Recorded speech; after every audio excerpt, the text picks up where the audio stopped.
There is way too much fucking anime being made right now. According to the seasonal chart on my anime list, literally 60 new shows started this fall season. Every time a new season starts, I go over to my anime list to look at the chart, organized by how many members have each anime on their list. And usually it's the first 12 or so that people really care about. You've got your sequels to already popular franchises, Shokugeki no Soma Season 2, Kekai Sensen Season 2, Himoto Umaru-chan Season 2, Kino's Journey Season 2? Where the fuck did that come from? Then you've got the adaptations of already popular manga, Mahotsukai no Yome, Black Clover, which is the new big shonen, Inuyashiki, the new thing from the guy who made Gantz, other stuff tied to popular creators like Juni Taisen, which is the latest Nisio Isin work. And usually as the season goes along, we'll see the original shows that people develop hype about rise to the top of the charts. Currently, Just Because is sitting towards the top. And as you scroll below those, you'll see a few cult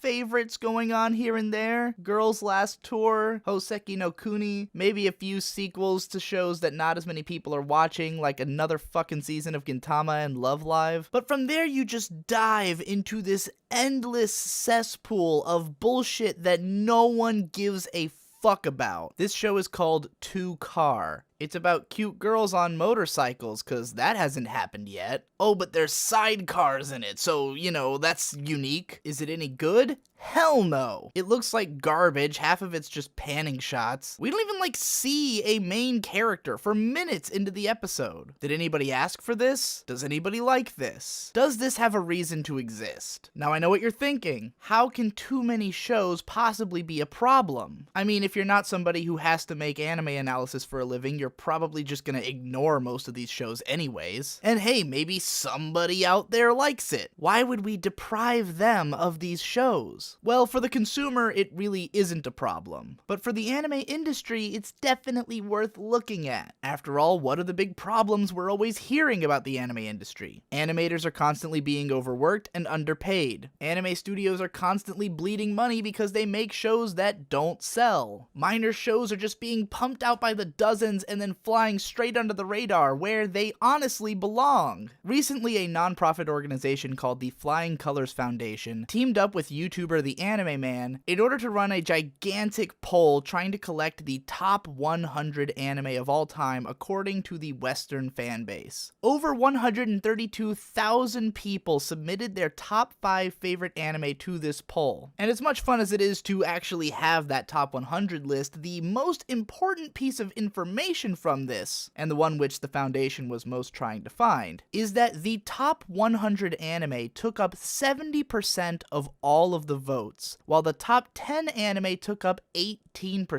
showcasing that anime fans' interest in the medium is overwhelmingly geared towards the shows that are considered to be the best. That is to say, most people just want to watch good and popular anime. Ask yourself, what are the two main reasons that any show gets watched? Either because it's really fucking good, or because people want to be a part of the conversation surrounding the show. Now obviously, plenty of shows that you and I might consider to be total dog shit make it to the top of these My Anime List charts anyways, just because they happen to hit the perfectly right sweet spot of what is popular in anime at the moment. This is how we get shit like the Asterisk War and Arrow Manga Sensei, and A1 Pictures are very specially attuned to hitting this mark. But it's a lot harder to accurately and cynically capitalize on a trend while making a terrible product than it is to just make a good product and try to draw attention towards it. And we're living in a time where this is easier than ever. Several of the best ranked anime to come out this year were not hyped before their release, but became super hyped over the course of their runs because they were so good. Made in Abyss started around 20th place on the summer 2017 Mal chart, and now it's hovering at number 4 with one of the highest scores on the website. Word of mouth is working now. And yes, you'll still have stuff that stays cult like Mahojin Guru Guru, which everyone who actually watches it seems to think is the greatest anime ever made, but they can't convince anybody else to watch it. But that show also would probably never have been successful in the West in the first place, just given its style. I can't tell you whether or not it's successful in Japan, I don't have the numbers for that. But hey, here I am, signal boosting it right now, so, you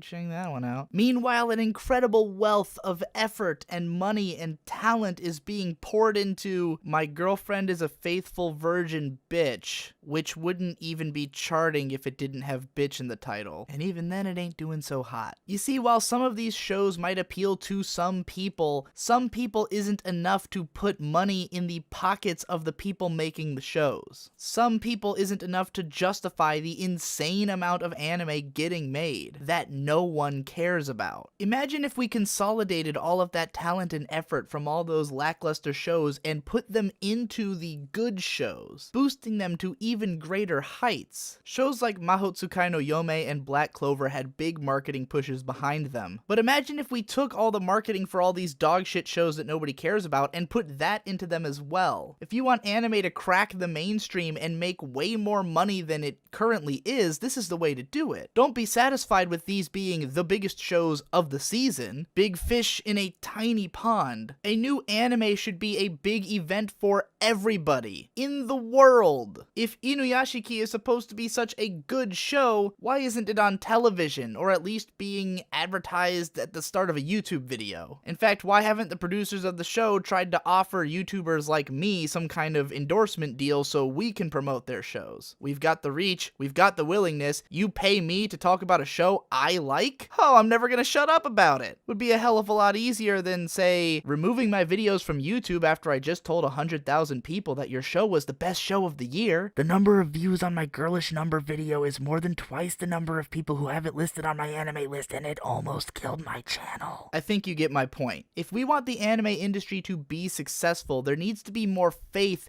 in anime. There needs to be more faith in good ideas being able to succeed and being marketed so that they can succeed. Less throwing 1,000 plastic darts at the wall and hoping something sticks to the target, and more crafting a fine metal dart, putting it in the hands of a professional darts player and having him hit the fucking bullseye. Of course, this would require effort on the parts of lots of people in lots of different parts of the anime industry. Thankfully, the anime industry is incredibly insular and incestuous, and word gets around very quickly. A lot of the industry is attached to old ways and business models, but as more and more young people join the industry, making their own studios, trying to forge their own path forward, and fans become more and more informed about what's really going on in the industry and are desperately seeking to help, I think it's time for communication to be opened up in a bigger way, and for the anime industry to develop a fucking game plan. This is exactly what the Flying Colors Foundation is setting out to do, and I really hope that they succeed and that anime companies will start wisening up about what the hell they produce. Less of this shit that nobody asked for and nobody's going to watch, and more of the stuff that we're all hoping for. I hope you enjoyed this ranty ass video. I'm covering a pretty broad topic here, but hopefully I've made all my different points clear. If you want to hear more of my ranting and raving, you should be watching my 19 different channels, or just subscribe to my Patreon, and every week I put out a content roundup which sums it all up very nicely. Thanks again for watching, and I'll see you in the next one.